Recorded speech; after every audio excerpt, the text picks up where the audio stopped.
Hola, en este video se explicará el tema de las tasas forward. Entonces, para llegar a las tasas forward o también tasas implícitas o tasas FRA, tenemos que hablar primero sobre qué tasas son calculadas y se calcula siempre sobre las tasas libres de riesgo.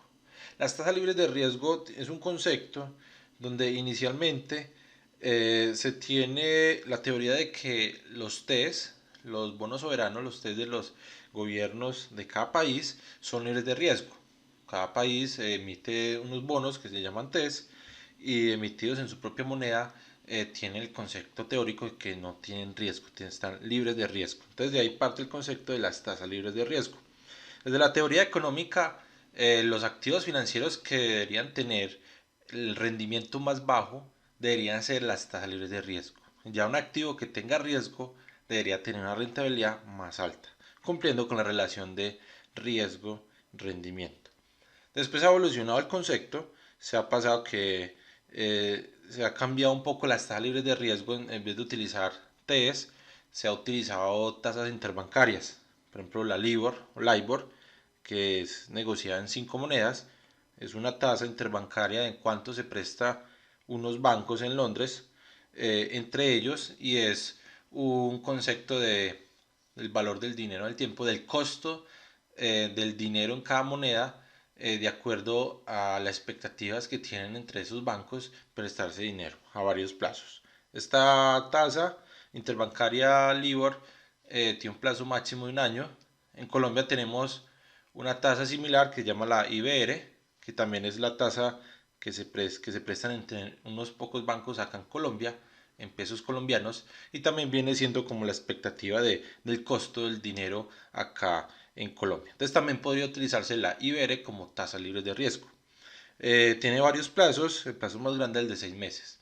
Entonces, como vemos que estas tasas libres de riesgo son las interbancarias utilizadas como libres de riesgo inicialmente, que es la tendencia que se utiliza ahora, cuando necesitamos descuentos de flujos de caja de mayor plazo, más de un año con LIBORs, o IBR mayor a 6 meses, ya saltaríamos a los test, pero ya sería la estructura de las tasas de interés, pues sería la curva de las tasas de interés. ¿Qué significa las curvas? La curva de las tasas de interés es poner las expectativas que tienen las tasas de interés de varios test, de varios vencimientos, y ponerlo pues, en una tabla, en una gráfica y mencionar que, por ejemplo, un TES a un año renta cierto porcentaje, un TES a 2 años, 5 años o a 10 años tiene cierto porcentaje. Entonces sería la estructura de tasa de interés. Entonces lo común que se utiliza es las curvas cero cupón. Entonces ahí viene el concepto de las tasas cero. Las tasas cero vienen de los TES que no pagan cupones, son el rendimiento negociado de estos bonos, que son TES, como son cero cupón, no tienen pagos intermedios, entonces se llamarían tasa cero. Y las tasas cero también se llaman tasas spot. Entonces, a partir de estas tasas se construye la curva de las tasas de interés. Las curvas generalmente en mercados no muy volátiles tienen de esta forma que entre mayor plazo, esta sería la tasa, entre mayor plazo más alto debería ser la tasa de interés. Acá tendríamos, por ejemplo, un TES a un año, podríamos tener acá un TES a 5 años, renta esta tasa, y por acá podríamos tener un TES a 10 años que rentaría esta tasa acá. Entonces, cuando necesitamos, por ejemplo, hacer unos descuentos de flujos de caja de periodos intermedios, por ejemplo, este periodo acá, podemos utilizar este punto acá. Entonces hay muchas metodologías. La más básica es utilizar una línea recta que si conocemos esta tasa y conocemos esta otra, interpolar linealmente este punto y podemos determinar para este periodo X cuál es la tasa Y. Entonces, de esta forma tenemos ya una estructura de tasas de interés para descontar algunos flujos de caja. ¿Por qué se utiliza tasas libres de riesgo? En este tema de derivados, todos los derivados siempre son valorados y la valoración implica el descuento de un flujo de caja. Y ese descuento necesita una tasa de descuento que serían las tasas libres de riesgo. Entonces siempre en los derivados financieros se utiliza las tasas libres de riesgo como tasas de descuento. Entonces ya sabemos que las tasas libres de riesgo podemos iniciar con las IBRs, con la LIBOR si es en moneda extranjera, por ejemplo dólar, euro, yen, franco suizo y libra esterlina. Para eso tenemos ya la curva Libor. Si es para flujos de caja mucho más prolongados, pasamos a las curvas de tasas de interés, que también muchas veces estas curvas de tasas de interés vienen de las tasas de interés de los swaps, de algunos swaps, de algunas expectativas de los swaps que están en los mercados, y se saca pues una curva de las tasas de los swaps. Entonces, teniendo este ejemplo, tenemos acá una estructura de tasas de interés. Digamos que tenemos los datos reales de cuánto renta una tasa cero cupón de aquí hasta acá. Va a rentar esto en efectivo anual. Cuánto renta a 2 años. Entonces hay un bono cero cupón que renta de 0 a 2, 3% efectivo anual. Y así hasta el año 4. Ahora sí, ¿qué significa las tasas forward? Que es el tema de este video. Las tasas forward son unas tasas implícitas. Si tenemos la estructura de tasas de interés, todas partiendo desde el momento cero, una tasa forward implícita sería cuál debería ser la tasa de aquí hasta acá. Pero cuál debería ser nosotros parados en este día. Entonces, teniendo las tasas de mercado de esta forma, así como está de esta forma, podemos determinar una tasa implícita que debería existir de aquí hasta acá. O sea, es como un pequeño pronóstico en este punto de cuál debería ser la tasa de mercado de un año de aquí hasta acá. Otra tasa de forward implícita sería de aquí hasta acá. Y otra sería de aquí hasta acá. Todas a partir de todas estas tasas conocidas. También puede existir la tasa implícita que va de aquí hasta acá, 2 años. O de aquí a acá 2 años. O de aquí hasta el último y todas estas combinaciones que podemos ver acá. Entonces vemos que a partir de las tasas de interés, de la curva de tasas de interés, tasas reales conocidas, podemos determinar unas tasas implícitas que se denominan tasas forward o tasas FRA. Ya el FRA porque es un derivado estas tasas son muy utilizadas por un derivado que se llama Forward Rate Agreement. Este es un derivado de tasas de interés que se utiliza como precio strike, como en este caso como una tasa pactada, la tasa FRA. Entonces tiene estos nombres: tasa forward, tasa implícita o tasa FRA, que la podemos denominar con RF. Entonces si tenemos R1 que va hasta este punto, tenemos R2 que va hasta este otro punto. Entonces, ¿cuál sería la implícita de aquí hasta acá? Que la vamos a llamar R de 1 a 2. Entonces, eso sería muy, muy fácil. Entonces, el concepto de acá, de esta tasa implícita, es lo siguiente. Si tenemos una inversión de 100 pesos, si llevamos esa inversión a valor futuro 2 años, tenemos un valor futuro en este punto. Este valor futuro depende de la tasa vigente de 0 a 2, que es 3%, que es la R2. Entonces la tasa forward implícita significa, si yo me voy por otra vía, por ejemplo, invierto los mismos 100, pero los invierto un año, van a rentar la tasa vigente para un año, que sería la del 2%. Cuando llegue a este punto, los 100 pesos más los intereses generados causados del 2%, vuelvo y los reinvierto otro año para llegar al mismo punto del 2%. Entonces, conozco esta tasa, pero no conozco la tasa acá, esta implícita o esta forward. Entonces, la parte de la demostración de dónde sale esta tasa viene de esta fórmula. Tengo la primera vía: si invierto los 100 pesos 2 años, tasa efectiva, tengo esto. Bueno, acá ya sería no 100 pesos, sino un peso. Si invierto la misma cantidad de dinero, la primera tasa, o sea, de aquí hasta acá, gano esto que está en este punto. Y todo lo que tenga acá lo reinvierto a una tasa que en este momento desconozco porque no hemos llegado al año 1. Pero puedo suponer cuál debería ser. Entonces, ¿cuál debería ser la tasa esta de 1 a 2, suponiendo ya las tasas conocidas?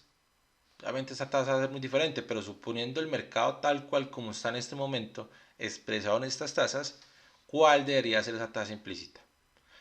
Entonces lo que sería despejar esta RF, entonces sería la tasa forward, y al despeje tendríamos esta ecuación de acá. Esta de acá, que si aplicamos los números que tenemos acá al ejemplo, va a dar el 4.01% efectivo anual. Es muy importante que cuando utilizamos tasas efectivas, Si aquí acá hay un año, entonces el resultado es anual. Pero si tenemos el resultado de aquí a acá es 3 meses, el resultado es trimestral. Porque acá tenemos ya una conversión de tasas dentro de esta fórmula. Entonces tenemos que esta tasa forward, cuando son tasas efectivas, ¿cómo determinar esta tasa forward? Siempre es, arriba ponemos 1 más la tasa a largo plazo, elevado pues al tiempo que queramos llegar al 2, sobre 1 más la tasa de corto plazo y elevado al periodo que llega a la de corto plazo menos 1. Entonces acá tenemos el reemplazo y da 4.01%. ¿Cuál sería la prueba? La prueba sería meterla acá y que estas dos cosas sean iguales. Segunda tasa forward. ¿Cuál sería la tasa forward de 2 a 3? Si conocemos la 2 y conocemos la 3, y saquemos una tasa implícita de 2 a 3. Entonces sería siempre la de largo plazo en el numerador, la de corto plazo en el denominador, menos 1, y nos dice que es del 3.66%. Entonces quiere decir, si invertimos 100 pesos 2 años, van a rentar el 3%. Lo que rentó más el principal lo reinvertimos otro año al 3.66% efectivo anual. Es lo mismo, llegamos al mismo punto si hubiéramos invertido los mismos 100 pesos, pero 3 años a una sola tasa, a esta tasa. Entonces, esa sería la tasa forward implícita. Vemos que esta no se utilizó para nada, porque no llega hasta este punto, no hasta los dos puntos que necesitamos en el tiempo. Entonces ya el resumen quedaría, pues estas serían las tasas forward de la estructura de tasas de interés que se había presentado, que sería la estructura de tasas. Cuando estamos hablando de tasas continuas, compuestas continuas, serían los mismos 100 pesos acá invertidos con la tasa de largo plazo, 100 pesos invertidos a la tasa de corto plazo, reinvertidos otro periodo a una forward. Entonces lo que tenemos que es despejar esta tasa. Entonces al despejar tenemos ley del exponente, esta multiplicación es una suma, con logaritmo cancelamos estos Eulers, queda de esta forma, y ya al despejar este ya más sencillo, queda de esta forma, la tasa a tasa forma, que es, bueno, la misma que tengo acá, sino que acá pongo de T2, T de 1 a 2, pero decir de T2 a menos T1, esa es la diferencia de los dos periodos. Entonces tenemos tasa compuesta continua multiplicada por los periodos que es vigente, o sea, la tasa de largo plazo menos la de corto plazo, sobre la diferencia de las dos tasas. Hago una aclaración. Si las tasas que se meten son compuestas continuas anuales y esta resta es anual, el resultado sigue siendo compuesto continuo anual. Pero si las tasas que ingresamos son compuestas continuo-anuales y la diferencia es de 3 meses, igual también sigue siendo compuesta continua-anual. Acá no pasa lo mismo que las tasas discretas, efectivas, que si las tasas eran efectivas anuales y la diferencia entre T2 y T1 era 3 meses, pues salían trimestrales. Si la diferencia era 6 meses, así sea que se hubieran metido de estas, la diferencia, el resultado era semestral. Con las continuas no pasa eso, lo que entra es lo mismo que sale. Acá tenemos el resumen, cómo se calculan estas tasas forward, la misma estructura de tasas de interés que hemos visto ahorita, solo que aquí ya las convertí a continuas, con logaritmo natural, 1 más la tasa, y ahí tenemos ya la conversión. Listo, ahora de 2 a 3, la misma fórmula, el mismo despeje, el mismo concepto, y este es el resumen. Tasas continuas, tasa de largo plazo por su vencimiento, menos tasa de corto plazo por su vencimiento, menos la diferencia entre la de largo y la de corto plazo. Y este sería ya el resultado de estas tasas. Entonces, para terminar, el resumen es, si las tasas de la curva de tasa de interés es de tasas efectivas, se aplica esta fórmula. Si son compuestas continuas, se aplica esta fórmula. Y una que no dice la demostración, pero cuando se utilizan, por ejemplo, cuando la superfinanciera siempre pide que sean tasas nominales simples, se utiliza de esta forma. Las tasas nominales simples, recuerde que en la tasa nominal, entonces sería que R1 y R2 son tasas nominales. Entonces, estas siempre hay que dividirlas por algo. Entonces, tenemos que R2 se divide por la base para que quede efectiva o para el periodo pues, que se está utilizando. Acá de T2 sobre la base. Y R1 hay que hacer la división, pero por el tiempo que se está utilizando. Esta parte de acá es porque la tasa sigue siendo nominal. Entonces, por ejemplo, si acá sí pasan de anuales a trimestre, acá ya otra vez quedan anuales, entonces queda otra vez nominal. Entonces, y también otra cosa, como estamos trabajando con tasas simples, no capitaliza, entonces no es una exponencial como este, un elevado como este, sino que ya es multiplicación de cuántos periodos necesita. Entonces multiplique por T2, pues recuerde sobre la base para que quede ya para el periodo. Y la base para Superfinanciera en este caso es de 360 días el año.